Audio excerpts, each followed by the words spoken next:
Greetings gamers, I'm your cyber games mentor, reviewing various games that are available on your Android or other mobile device. We'll be looking at action games, strategy games, and everything in between. So sit back and relax and enjoy the review.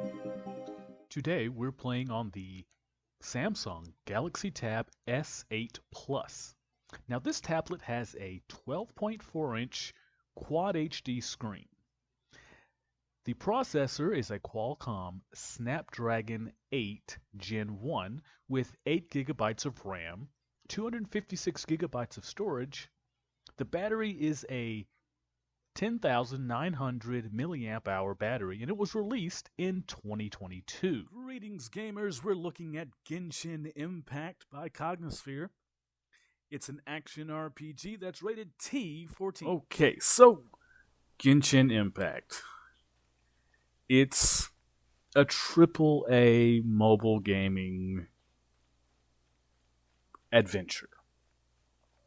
Honestly, the open world, it's open world, it's action role playing, and it's big, it's huge. It's available for Android, iOS, Mac and PC. It's on the Switch, PlayStation 4 and 5. I mean, this Genshin Impact is everywhere. Now, it is a game that's in that gacha style, and that's based on its monetization with, you can pay real money to get new weapons. You can pay money to get new skins or participate in certain quests and events and those type of things. And the way that the game is set up, it incentivizes you to purchase those things.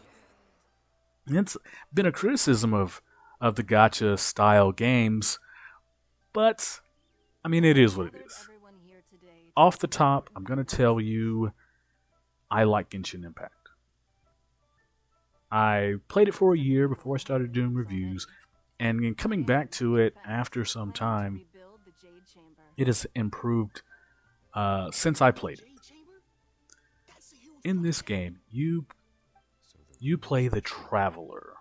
You're from another world, deposited into the world of Tivat, and you travel to these 7 kingdoms to try to find your twin sister. You've been separated. And honestly, the adventures that you go on are very intricate and well done. I find some of them a little grindy, I'll be honest with you. But, what type of game doesn't have a little bit of grind in it? And this does have a little bit of grind in it. Or I feel as some of the quests and some of the events feel like busy work and not really adding a whole lot of depth or a whole lot of gameplay that I want to be engaged in. There's gameplay there, and there's a lot of it. This game is so varied that I think if you can find something that you'll like. Will you like all of the gameplay that's available? I don't think so. Well, I didn't. So, yes, you have dungeons, you have open world battles, you have boss battles, and all of that, and it's really, really varied in that way. As the Traveler, you travel to these different worlds, and each one of these different locations within the world are unique. And they will be they'll have their own unique culture, their own unique fighting, unique landscape, unique enemies, unique characters. It's almost like when you go to a new section, an entirely new game. It seems that new, it's that well done and that unique. As I played through this game, I enjoyed so many of the missions, so many of the quests, so many of the events. I enjoyed playing them, even though some of them were a little long.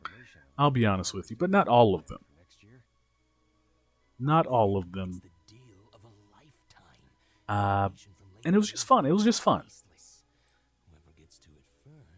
There are so many different combinations of attacks, so many different combinations of crafting items and things that you can do.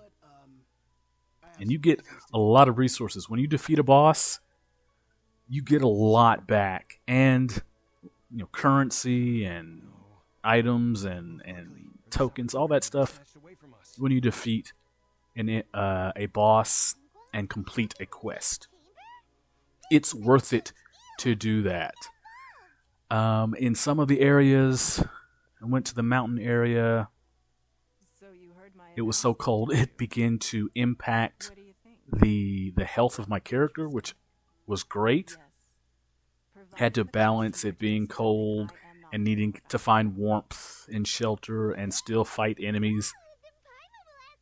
And it was just so fun and unique. I like the varied gameplay in Genshin Impact. I like that.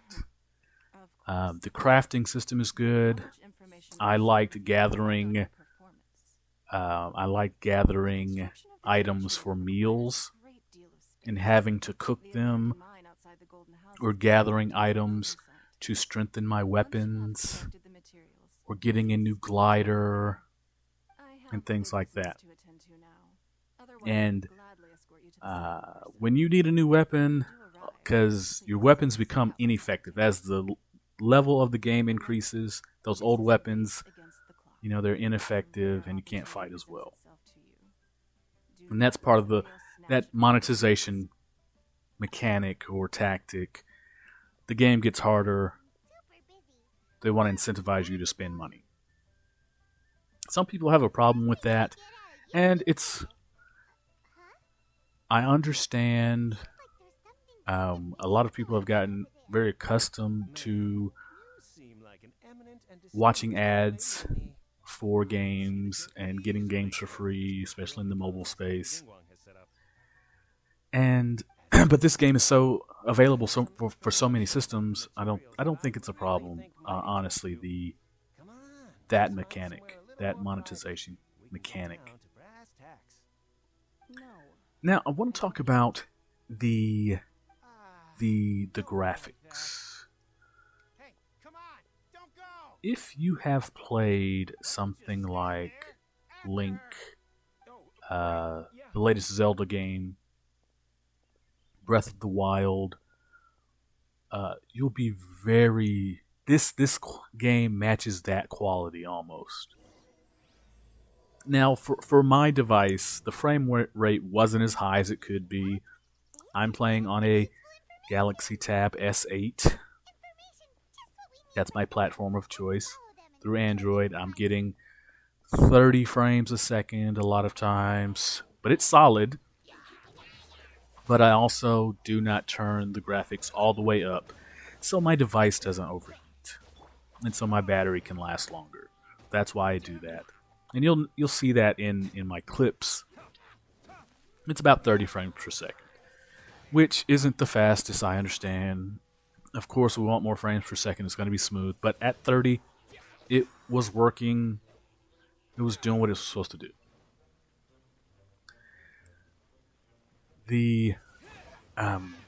This game is so good looking. You would not be able to distinguish it from something you paid $60 for on another console. It's that good. It's kind of simplistic, but they're good. They're great. It's a visual treat. When you do attacks, they're big and flashy. When you defeat an enemy, it's big and flashy. Their defeat. When you face the bosses, some of them are so huge. it's just a great visual experience when playing Genshin Impact. I, as far as the sound, there's a lot of voice acting in this game. This game has improved so much over the 3 years it has been available. It's improved, it's gotten more stable, more gameplay, more options have been unlocked, or more, there's ability to go further within the world. It's just improved so much. I understand the want to go back to the old days when you bought a game one time and everything was unlocked. Well, and you didn't drip feed a game as far as monetization. But I think the game getting better in the way that it's gotten better, I think, is a trade-off that I can live with. It's not my favorite thing. I don't want anyone to think that I like this monetization model. I don't like it. I understand it and I can live with it. Now, if you're a Prime member, like every month or so, every couple of weeks, they've got, where you can get in-game items and things like that. So I would definitely do that if you're a Prime member. That's a great way to get more items for this game. Now, as far as controls go, it's difficult, or it takes more than one step to get a controller working. It's not that you can't get a controller working, it's that it takes more than one step. All I want to do is to be able to pair my controller and it work in my game. That's all I want. And that's not available playing on a tablet, on an Android tablet. If at the time of this review, that's not available. You have to have a third-party app, and you have to map it, and you have to sync the controller every time you play. That's more steps than I want to go through, so I'm not going to do that. Typically, when I play games on my tablet, I use my controller. I've got an Xbox One controller, not even the new one. It's last generation, and it works just fine with my tablet. It works well for a lot of games, just not this one. This game is strictly for touchscreen for the most part, but it works very well for the touchscreen. I found it very easy to juggle my attacks, to jump when there were platforming sections or areas where I had to navigate and it was a little tricky. I found it very easy to do that using the touch controls. I found it very easy to attack and juggle my attacks using, different attacks, strong attacks, light attacks, powerful attacks, everything all together really easy. So typically when I have touch controls, they don't work so good, but they work great in Genshin Impact. I don't think anyone's going to have trouble with that. So graphically, the sound, the controls, all of these things work so great for this game. It's tight. It is as good as anything that you'll find on Xbox, PC, whatever, PlayStation. It rivals it. Of course, there are some better looking games or better playing games or something like that. But I found this game to be very accessible. Surprisingly deep when you combine attacks from different players, because the players are based on the different elements like electricity, fire, air, water, all that, and you can put combos together with different characters and have them to be more effective, take more damage, things like that. It's great. So I'm liking everything that I've played with this game. It's got a lot that you'll love, that you'll enjoy. I think you should download it. I think you should give it a try, especially if you like action RPGs. If there's another RPG that you'd like me to review, put it down below. All right, have a good one. See you next time. Thank you, gaming hobbyist and enthusiast, for watching this review. Please follow us on social media so you can see when we have reviews available. And also, if you'll be so kind as to like, comment, and subscribe to our channel, Cyber Games Mentor thanks you and appreciates you, and I hope you have a gamerific day.